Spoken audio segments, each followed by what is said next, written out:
अपने बच्चों को शानदार भविष्य के लिए तैयार कीजिए एलिवेट इंस्टीट्यूट के साथ। किसी भी इंस्टीट्यूट को ज्वाइन करने से पहले एक बार जरूर मिलिए। एलिवेट इंस्टीट्यूट जेईई, नीट और बोर्ड्स की संपूर्ण तैयारी के लिए विश्वसनीय नाम एलिवेट इंस्टीट्यूट, छोटा बाजार चौक, चंद्रपुर। आप देख रहे हैं पार्थचर समाचार, सत्य परमो धर्म। उत्तर प्रदेश के मुख्यमंत्री योगी आदित्यनाथ ने ऐलान किया है कि अग्निपथ योजना के तहत सेवा के 4 साल बाद यूपी सरकार पुलिस और अन्य संबंधित सेवाओं में प्राथमिकता देगी। दरअसल केंद्रीय मंत्रिमंडल ने मंगलवार को भारतीय युवाओं के लिए सशस्त्र बलों में सेवा के लिए एक आकर्षक भर्ती योजना को मंजूरी दी। इस योजना को अग्निपथ कहा जाता है और इस योजना के तहत चुने गए युवाओं को अग्निवीर कहा जाएगा। अग्निपथ देशभक्त और प्रेरित युवाओं को 4 साल की अवधि के लिए सशस्त्र बलों में सेवा करने की अनुमति देता है। केंद्रीय रक्षा मंत्रालय के मुताबिक अग्निपथ योजना सशस्त्र बलों के युवा प्रोफाइल को सक्षम करने के लिए डिजाइन की गई है।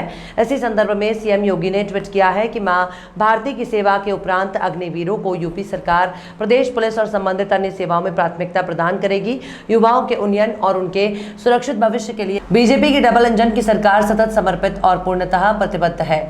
जय हिंद। सीएम योगी ने अग्निपथ योजना का स्वागत किया। इससे पहले मुख्यमंत्री कार्यालय ने एक बयान जारी कर कहा था कि प्रधानमंत्री नरेंद्र मोदी द्वारा अग्निपथ योजना को मंजूरी दिए जाने को सीएम योगी ने स्वागत किया है। सीएमओ के अनुसार मुख्यमंत्री ने कहा कि अग्निपथ योजना सशस्त्र बलों के सामर्थ्य में वृद्धि करेगी। यह योजना देश की सुरक्षा को सुदृढ़ करेगी। मुख्यमंत्री ने कहा कि यह योजना भारतीय सैन्य इतिहास में एक स्वर्णिम अध्याय का सृजन करेगी। अग्निपथ योजना का लक्ष्य सशस्त्र बलों को आधुनिक तकनीक से युक्त युवा शक्ति से जोड़ना है।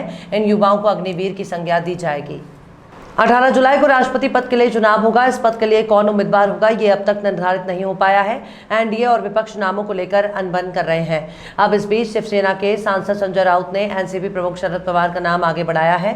उन्होंने शरद पवार को अगले राष्ट्रपति के तौर पर चुनने के लिए प्रत्येक पार्टी से सर्वसम्मति से फैसला लेने की मांग की है। हालांकि शरद पवार उम्मीदवार बनने के पक्ष में नहीं है। उन्होंने एनसीपी नेताओं के साथ मीटिंग में कहा कि वे विपक्ष के उम्मीदवार के रूप में राष्ट्रपति चुनाव लड़ने के पक्ष में नहीं है। शरद पवार ने कहा कि मैं दौड़ में नहीं हूं, मैं विपक्ष का राष्ट्रपति पद का उम्मीदवार नहीं बनूंगा।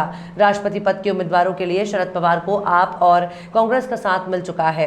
महाराष्ट्र प्रदेश कांग्रेस समिति के अध्यक्ष नाना पटोले ने कहा कि यदि राष्ट्रपति चुनाव के लिए शरद पवार का नाम आता है तो पार्टी उनका समर्थन करेगी।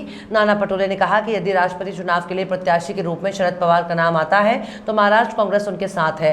इसके अतिरिक्त आपने कहा कि वो राष्ट्रपति चुनाव के लिए उम्मीदवार के तौर पर शरद पवार का समर्थन करेगी। राष्ट्रपति चुनाव 18 जुलाई को होंगे और नतीजे 21 जुलाई को घोषित किए जाएंगे।